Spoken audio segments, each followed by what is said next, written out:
Hello students, आज की इस वीडियो में हम लोग डिस्कस करने वाले हैं व्हाट इज़ प्रोग्रामिंग लैंग्वेज। जैसे कि हम सभी लोग जानते हैं, कंप्यूटर जो है हमारा वो एक इलेक्ट्रॉनिक डिवाइस है जो कि केवल बाइनरी सिस्टम पर बेस्ड होता है और कंप्यूटर हमारा जो हमारी ह्यूमन लैंग्वेज होती है उसे नहीं समझता है। इसीलिए कंप्यूटर से काम कराने के लिए या फिर कंप्यूटर को कोई भी इंस्ट्रक्शन देने के लिए, कोई भी ऑपरेशन परफॉर्म कराने के लिए एक मीडियम, एक लैंग्वेज डेवलप की गई जिसे कि कंप्यूटर और यूज़र दोनों ईजिली समझ सकें।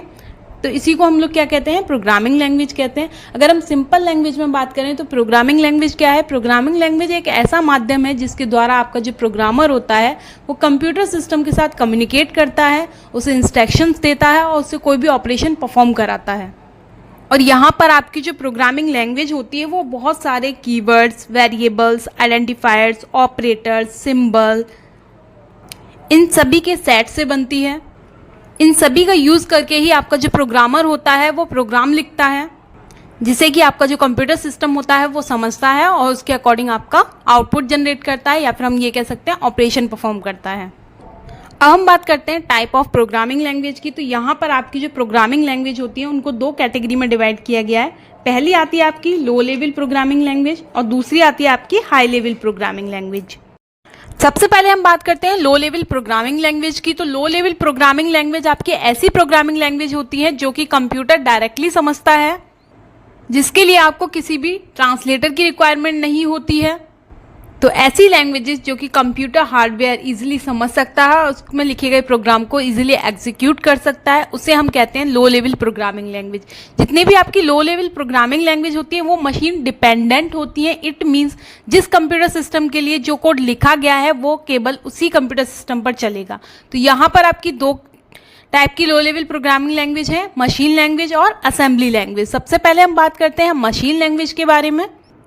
मशीन लैंग्वेज की अगर हम बात करें तो आप जानते हैं कि आपका जो कंप्यूटर सिस्टम है वो बाइनरी सिस्टम पर बेस्ड होता है। इट मीन्स केवल बाइनरी लैंग्वेज को समझता है जिसमें क्या आता है, 0 और 1। इसमें 0 और 1 ही आता है और इसी को हम क्या कहते हैं, मशीन लैंग्वेज कहते हैं। और ये प्रोग्रामिंग लैंग्वेज जो होती है आपकी वो सबसे लोएस्ट लेवल की प्रोग्रामिंग लैंग्वेज होती है। अगर हम बात करें हाई लेवल लैंग्वेज में, अगर आपने कोई भी प्रोग्राम लिखा है तब भी वो क्या होगा, पहले मशीन लैंग्वेज में कन्वर्ट होगा, उसके बाद ही आपका कंप्यूटर सिस्टम उसको एग्जीक्यूट कर पाता है, क्योंकि कंप्यूटर केवल मशीन लैंग्वेज समझता है। अगर आपने हाई लेवल लैंग्वेज की किसी भी प्रोग्रामिंग लैंग्वेज में अगर कोड लिखा है तब भी उसको सबसे पहले क्या किया जाता है, ट्रांसलेटर का यूज़ करके ट्रांसलेट किया जाता है आपकी कंप्यूटर की लैंग्वेज में, उसी के बाद उसे वो रन करता है। इसीलिए हम कहते हैं कि आपकी जो मशीन लैंग्वेज होती है वो आपकी कंप्यूटर की लैंग्वेज है जिसे कि वो आसानी से एग्जीक्यूट कर सकता है।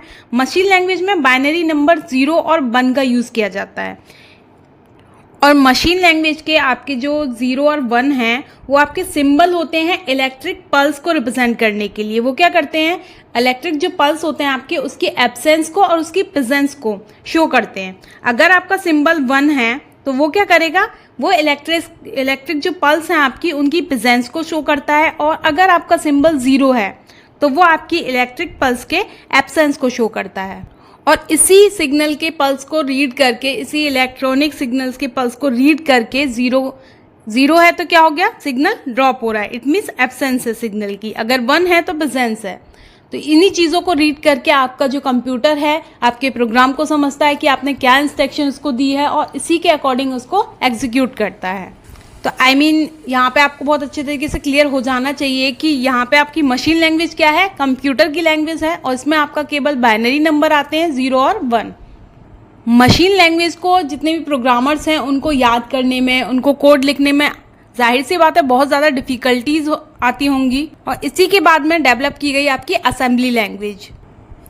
आपकी जो यहाँ पे असेंबली लैंग्वेज है वो भी क्या है, एक तरीके की आपकी लो लेवल प्रोग्रामिंग लैंग्वेज है। असेंबली लैंग्वेज को हम मेनोमोनिक लैंग्वेज भी कहते हैं क्योंकि यहाँ पर आपके नंबर्स के साथ में सिंबल्स का भी यूज़ किया जाता है, जो कि अगर हम कंपैरिजन करें कि मशीन लैंग्वेज और असेंबली लैंग्वेज में, तो इजीली जो प्रोग्रामर होता है वो असेंबली लैंग्वेज को समझ सकता है, पर मशीन लैंग्वेज को इतने अच्छी तरीके से वो नहीं याद कर पाता और उसमें कोड्स लिखना भी थोड़ा डिफिकल्ट होता है। उसके कंपैरिजन में हम असेंबली लैंग्वेज में कोड लिखना ईजी होता है क्योंकि यहाँ पर नंबर्स के साथ में आप सिम्बल्स का भी यूज़ करते हैं।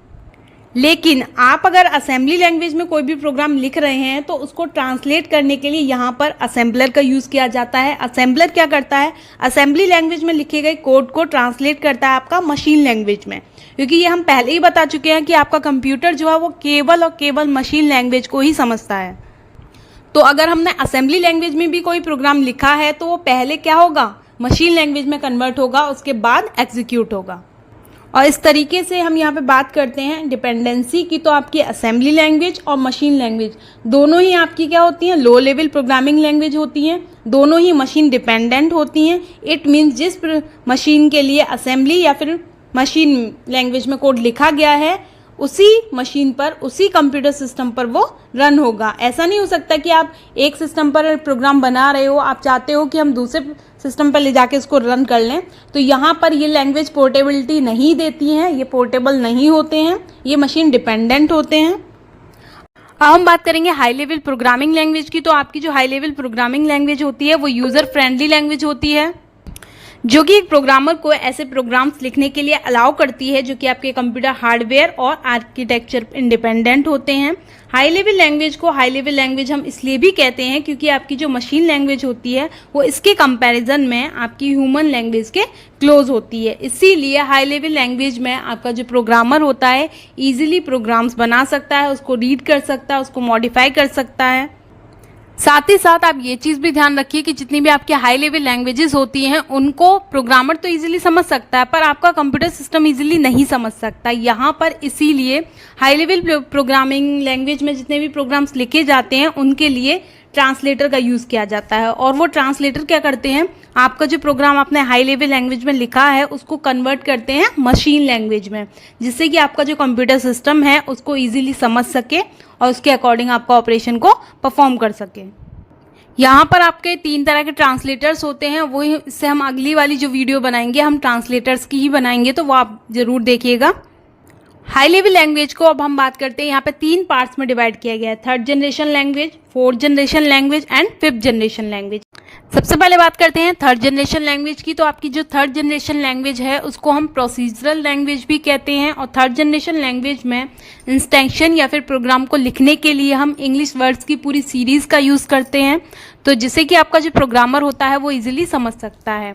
प्रोग्राम लिखने के बाद में आपको ये चीज़ बता दी पहले ही मैंने कि ट्रांसलेटर का यूज़ किया जाता है। जब भी हम प्रोग्राम को एग्जीक्यूट करेंगे तो सबसे पहले हमारा जो हाई लेवल लैंग्वेज में लिखा गया प्रोग्राम है वो कंपाइल होगा या इंटरप्रीट होगा, ठीक है। उसके बाद ही आपकी मशीन लैंग्वेज में वो कन्वर्ट होने के बाद रन करता है।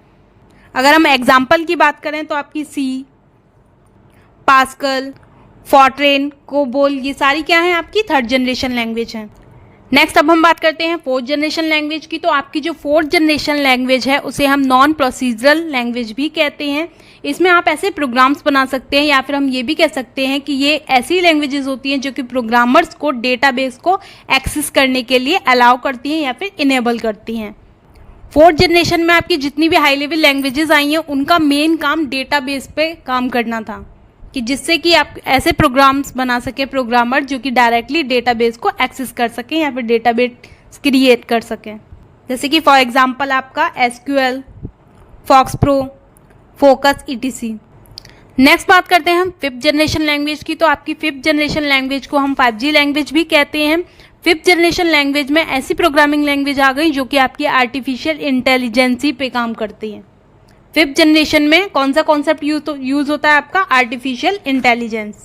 5th जनरेशन में जो आपका कॉन्सेप्ट है वो इस प्रकार से काम करता है कि अगर आपकी कोई भी प्रॉब्लम है उसके एल्गोरिथम को ना क्रिएट किया है, मीन्स एल्गोरिथम के रूप में उस प्रोग्राम को ना देखा जाए, उसको सॉल्व करने के लिए हम कुछ ऐसी एप्लीकेशंस बना दें जो कि इसको अपने आप ही सॉल्व कर लें।